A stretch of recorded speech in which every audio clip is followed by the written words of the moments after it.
to another powerful episode of Mind Over Masculinity, the podcast where we dismantle the stereotypes, dig deep into the men's mental health, and explore the stories and the strategies that help men live fuller, freer lives.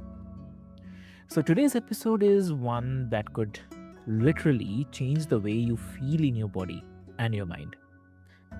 So please welcome our guest today, Dr. William Moyal. So welcome to the show, Dr. William. Thank you so much for having me, Avik. Amazing. So Dr. William, before we delve deep into the discussion today, I'll quickly love to introduce you to all the listeners. So, dear listeners, Dr. William is a trailblazer in the world of non-invasive pain relief. So, with over 39 years of clinical experience, 6,000 plus elite athletes and patients from 122 countries, and his own proven three-step system that helped thousands live pain-free without drugs or surgery. So, he is someone who doesn't just treat the pain, but he transforms lives. But here's what makes this conversation more special. So we are not just about talking uh, spines and the joints, but we are talking about what pain does to your mind, to your mood, your masculinity, and your sense of who you are. So because when you are stuck in pain, everything hurts. So be in your relationship, your career, your identity as a man.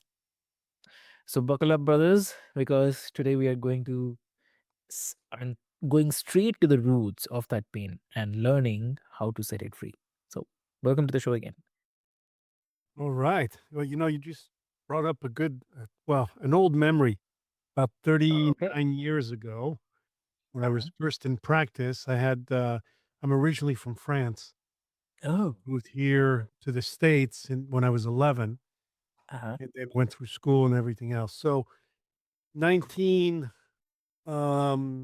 86, Okay. I'm opening up my first practice and this French guy comes in, Okay. bent over, a lot of lower back pain, Uh, and married to a Spanish woman from Spain. okay. So the Latin blood was very high, both of them. Okay. And this poor guy is barely able to walk. Mm, And during the consultation, she thought that mm, the reason he didn't want to be close with her and intimate was mm. because he had a mistress. Okay. And I explained to her that as a man, when you're in pain, the last thing you're thinking about is sex, Mm, intimate. And so he started with the treatments, and within a couple weeks, he started feeling better, wanted to be close to her, be amorous. And on a follow up visit, she came in and swore now that he gave up the mm, mistress, and that's why he wanted to be close to her again. And mm. I just thought this poor man's not going to win for anything. No matter what he does, she's going to blame him for something. And that was 39 years ago. I haven't thought of that in a long time. I hope Wow. one, they're still alive. I hope that they patch things up and that she eventually stopped being accusative of him. Um, Mm-hmm. but it's very common, especially with men, Okay. when you're in pain, the last thing you're thinking about is that. But it also affects your business. It affects your work habits. It affects your workouts. It affects Mm. even family life. And when someone is in pain, Yeah. their tolerance and their patience is shortened. And so that can create a lot of problems within the family. Mm. Sometimes can be a cause for people getting divorced as well. Yeah. And it's also not help if you don't eat good food that Mhm. support the system, because obviously the pain creates inflammation. And if the inflammation is maintained, then you almost have a vicious cycle of pain, discomfort, short Yep. temper, impatience, can't sleep at night. and Mm. everybody bothers you. And that's Exactly. pretty much universal. It doesn't matter what country, what part of the world you're in. It's the same. We're all human beings. When we don't feel good, Yeah. or well, there are a couple different things. Some people just withdraw in. Mhm. Some people lash out. Okay. It's the same thing with Mhm. alcoholics or people that drink. Some people fall asleep or they get very giddy and laugh, and other people get somewhat violent. And either scenario is not great. And Mhm. if you understand yourself and know that that's how you are, then you probably should behave according to how you know you are. That Mm. would certainly solve a lot of issues and prevent a lot of additional problems as well. Mm. So, if we go back and very commonly, and now having been in practice for 40 years and seeing patients from 122 countries, I Mm. can tell you that at least 85% of the population has some kind of spinal or back issues. Exactly. Most of the time, it's the lower back. Mhm. There are times where obviously it's the neck as well. But Yes. if we understand and look at the spine like a fuse box, each Uh-huh. level of the spine goes to a different part of the body Mm.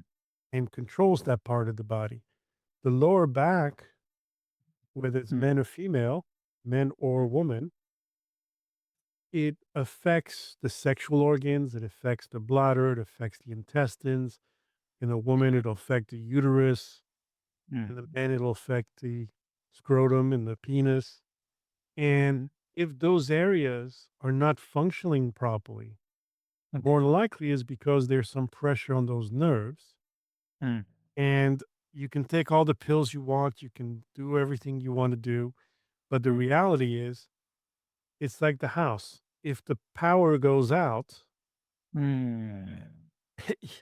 you can't start painting the door or painting the walls to make it look better and function better. You got to go back to the fuse box, make sure it's Mm. turned on, and make sure that all the wires are connected so that every part of the house gets power so it can function and do what it was designed to do. Okay. Mhm. And very often I give the example that your power goes out, you call the electrician, and Yeah. just before it went out, you were in the middle of making a smoothie. So you have everything in the blender, you have the ice, you have the different fruits, all the stuff in there, but the Mm. power goes out.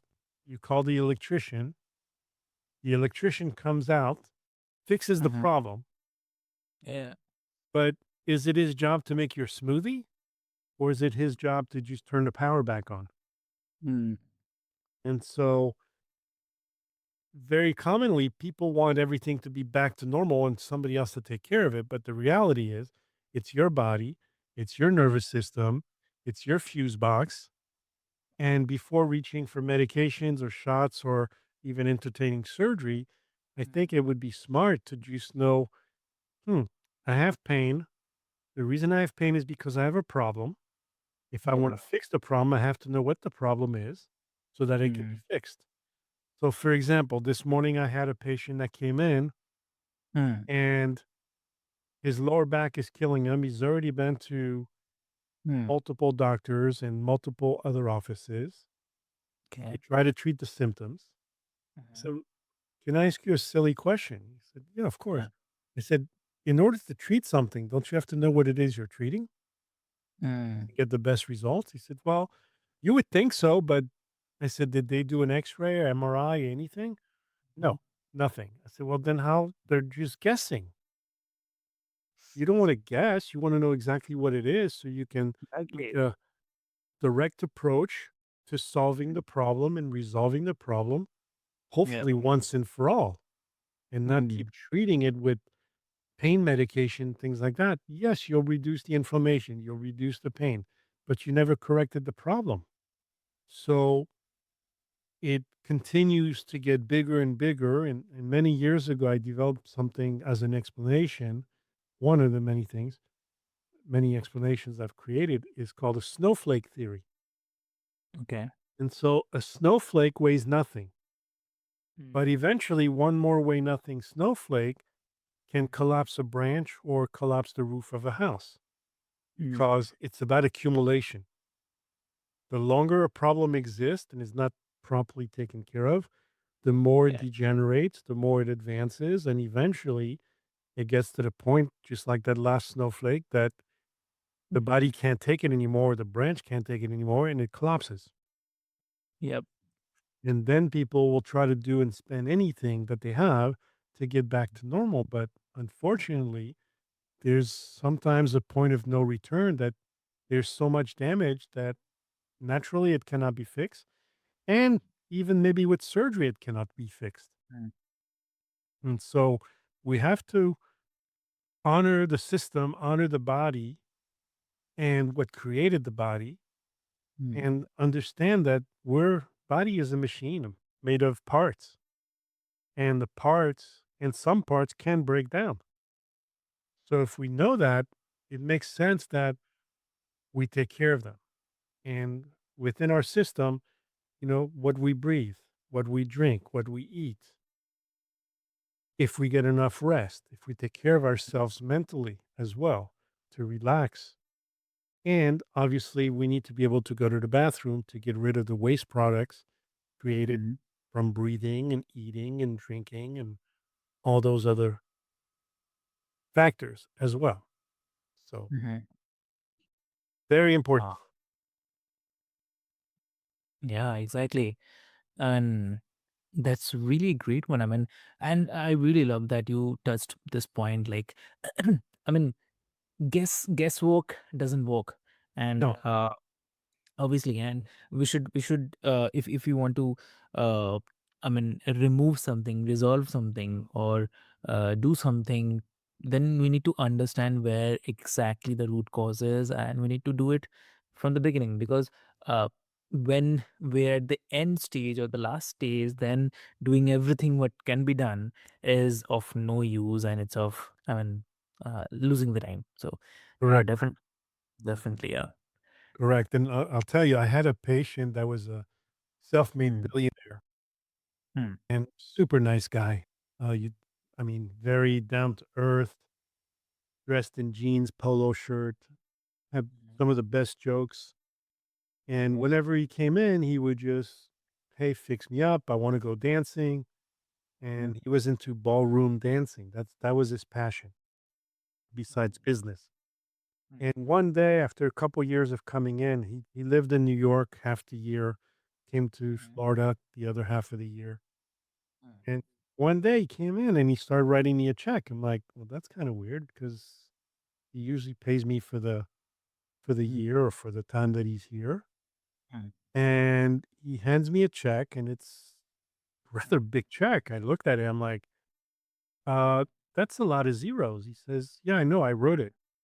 It was for $1 million, mhm, which was a huge amount, still is. mhm, And I said, well, I looked at it and I looked at him and I said, I know there's a lot of zeros. I said, yes. And I said, what is this for? He said, well, if you can cure me, it's yours. So I looked at the check, I looked at him, I took the check and I ripped it apart. I mhm, said, number one, I can't guarantee that I can cure you mhm, because there is no such thing. Number mhm, two, after all these years that I will do anything and everything that I can for you. mhm, But ultimately, it's your body. You have to be responsible for maintaining the work that I do and your mhm, own body's work because you can't want to be treated and take care of yourself, but then the rest of the time you're abusing your mhm. system. Something's going to give. And, Exactly. he was very honest, very happy that I was honest, that I wouldn't take his money. And Mhm, we continue to be a great patient. mhm, So what I realize is many times people can have lots and lots of money and think that later on they'll buy their health back. And it just doesn't work that way. You have to take care of it from the beginning, just like people from a young age start investing in their future so that mhm, come time to stop working or they want to start traveling or whatever, they have the money. But if you don't invest in your own body, doesn't matter how much money you have, you can't buy the health back. Yeah. And so you have to have a balance between life, health, finances, and and I'm sure you've heard this before. There's usually stresses of the body are usually considered either mental, physical, or chemical. And I've actually added a fourth one, which is financial, because finances are the baseline of living, and the Mm. base of the body is the lower back. And when Mm. people have financial issues, for some correlation, it attacks the lower back because it's the foundation. So if you can keep things in perspective and keep these things in balance, you're less likely to have problems that are going to be chronic and degenerative. Now, obviously, some people play sports and they damage their systems. That's a whole other story. But for those that are just living life normally and, exercising and doing other things on a very soft, easy manner, just enough to stay in shape and stay toned, more than Mm. likely they won't have those issues. Exactly. And one thing I definitely love to ask you, I mean, it's not about me only, but I believe, like me, there are a lot of other um, listeners are also there globally. Like for me, so I am a product designer, and Right. I my schedule is very hectic. Definitely, Yep. though I try to maintain the meditation in the morning, and then not every day be able to do the exercise, but yes, twice in a week I do the exercise, which is very less, I know. But most of my work timings, if I consider my podcasting as well, which is again at the end of the day, but uh, most of my times goes by sitting and working in front of the computer, the laptop, everything. So I believe there are a lot of corporate uh, listeners also there. So from most of them, I heard, and even I felt sometimes that the lot of complaints are related to their eyes, Yes. their lower back, that there is a pain, lower back pain. They are feeling when they're lying down, they are feeling some pain in the back or the left side of the back arm. So how do you take this? I mean, how do you what do you advise, or how do you say, I mean, take this up? Well, the first thing is if you're doing a lot of sitting, especially in Mm. front of a screen, um, you have to make sure the screen is directly in front of you, not off to the side. Okay. Okay. Because then you're going to be torquing your spine and Mm. eventually you're retraining your system not to be straight. Mm. So that's one thing. The other thing is if you look at what I call Dr. Google and Nurse YouTube with all those Mm. videos, they tell you that when the way you set up your screen is the top of the screen should be even with the eyes. That's not true at all. There's research that shows that 70% of the work when you're really working that you do is on the lower two-thirds of the monitor. So Mm. if we want to be in neutral, that means that really you need to raise your monitor so that when you're Mm. really working in neutral, you should be at the center of the screen or just Mm. below it. And most of the time, most screens are way too low, and you end up with your head basically flexed forward and down, which strains the eyes. It's going to affect the neck, it's going to affect the shoulder. And then as you pull on those structures, it's also going to Mm. pull the lower back. Yeah. So the other thing is to be sitting in a chair where your back is against the back of the chair for support. Mm. Um, and obviously getting up from time to time, walking around and doing things. But also understand that if you're spending a lot of hours sitting, you're Mm. compacting your the groin area, heating it up, and that's also going to create um, a lot of heat in that area, which is not going to be necessarily healthy for Mm. those organs. Mm. And it's going to, again, compress the spine, puts pressure on those nerves, reduce Mm. it's like a dimmer switch. If you turn it down, the lights go down and it's Mm. darker in the room. Yeah. So you want to make sure that you have circulation, that you're walking, pants or shorts are not too tight. And Mhm. there's also some old from back in the 50s using ice down there has a Mhm. tendency to stimulate Mm. testicles and can actually be very beneficial for one's love life.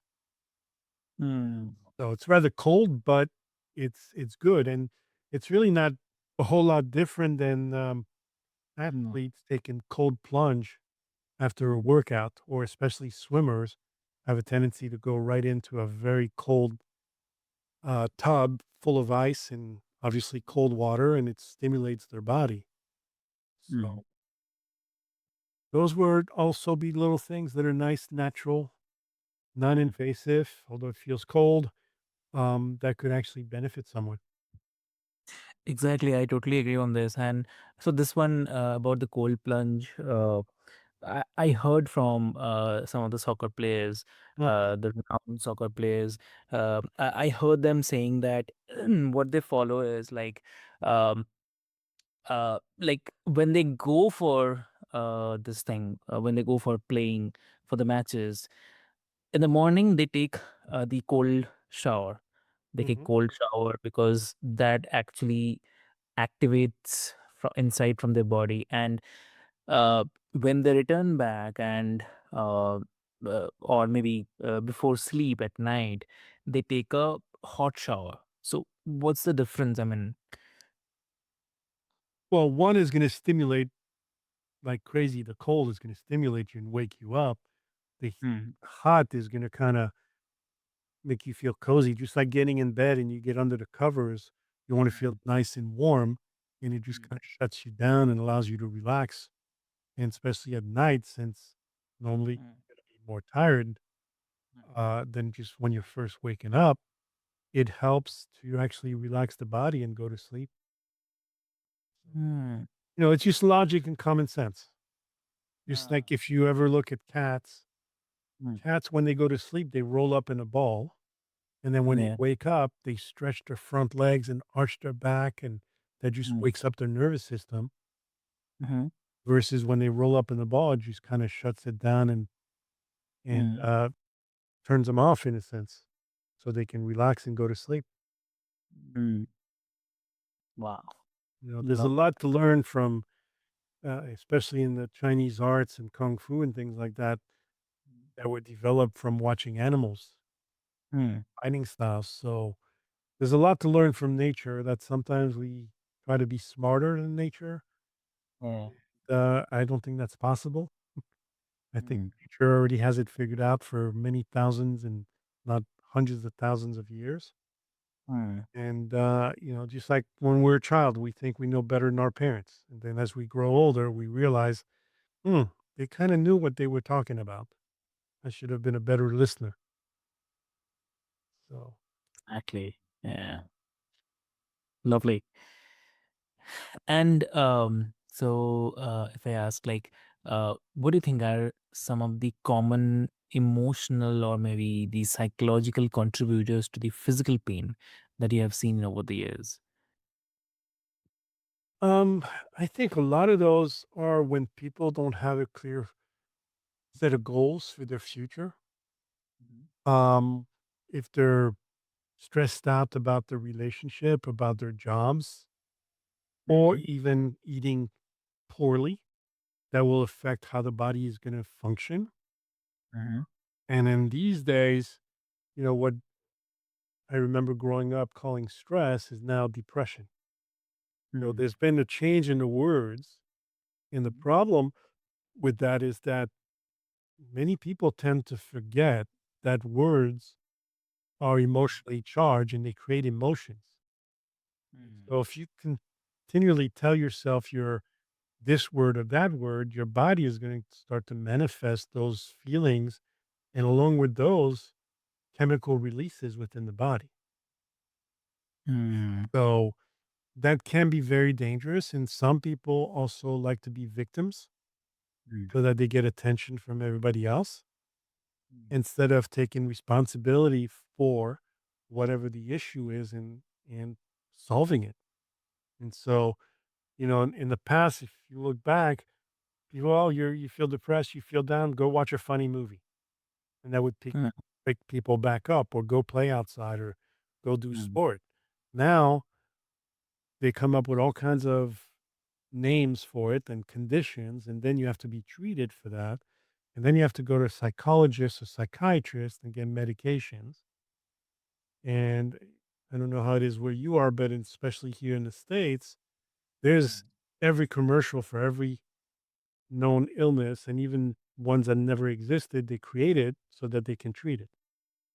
And then they advertise it. And then all of a sudden you're like, yeah, I have that. I have that. And you start to associate that, oh, I have those conditions or diseases, mm. and which is not necessarily true, you know. Yeah. In the way I would explain that is, years ago there was a strike in New York where they didn't pick up the garbage, and Mm, all of a sudden there were rats and mice and all kinds of animals all over the place. And some people would say, "See, the mice mm, and the rodents brought the garbage." No, that's not true. The garbage created an environment where those rodents now had someplace to eat and feed. mm, And so the environment of the garbage not being picked up created a situation where those animals and those mice and rats could basically roam free. uh-huh. And so when we do things like that in our body, whether we have poor thoughts or don't take care of ourselves, don't eat well, we're Mhm. creating a situation within the body that it's not working at optimum. And therefore, it's going to start to break down. And in some people, it manifests as, that they're depressed. Other people will be, well, I just feel down because whatever happened. And Mhm. people forget that it's okay to be not feel great every single day. I mean, if we were always great, we wouldn't appreciate what we have. And so, if Mhm. something happens to your pet or your parents or your friend, or of course you should feel bad about that. But if it becomes pervasive and permanent, then that becomes a problem. Mhm. So one has to be, I guess, strong enough to recognize, yeah, I feel bad because this is what happened, but, you know, I'll get better, and it'll affect me less and less. Doesn't mean, just like when I lost my parents, I hated the fact that they were gone, but that's the cycle of life. And do I think about them? Sure. Still do, even 10 and 15 years, 17 years later. It's gotten easier, but it doesn't mean that it's ever going to go away. I mean, they were my parents. They put me here on earth. Yeah. But I can get along more and more every day, knowing that they're also up there watching, and they want to be proud of me, and I want them to be proud of me too. So it's a way of, I guess, how you deal with situations and issues Mm. versus trying to push them out of the way and not deal with them. Well, when you don't deal with something, it just keeps coming back up. Yep. And each time it's going to be a little more aggressive and affect you more. And then eventually that snowflake theory takes place again, and somebody can break down, or they can totally lose their sanity in a sense, and then need Mm. external help. So I think we're all smart enough to understand, and we should not fall prey to the commercials and all the propaganda about medications and diseases, because many of those things that are talked about now were created in order to sell you medications. Exactly. Oh, Exactly true. Yeah. Lovely. Great. That's amazing. What an incredible conversation, Dr. Moyal. I mean, Thank you so much for showing us that pain doesn't have to define us. No. And yeah, yeah. And that healing doesn't have to hurt as well.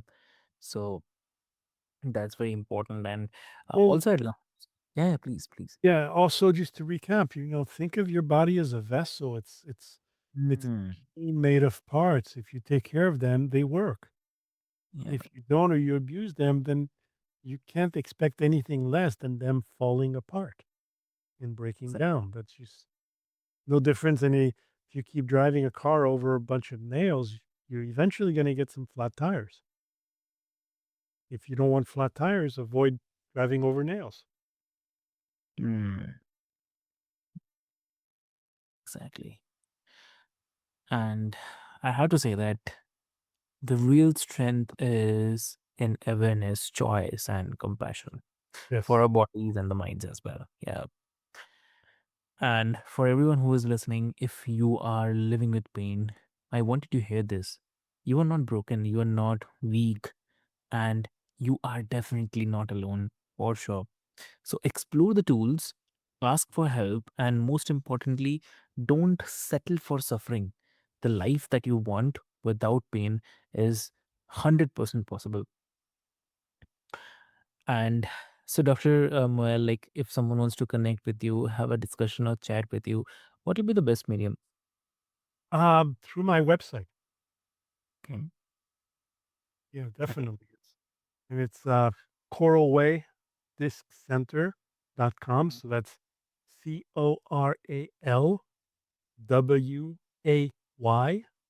Hmm. CORALWAYDISC, and then another C for Hmm. center, ENTER.com. Lovely. Lovely.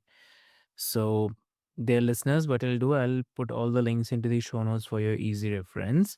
And with this hope, until next time, this is your host Avik signing off from Mind Over Masculinity, where the conversation doesn't end at the pain, it begins with the power to heal. So, thank you so much. Thank you.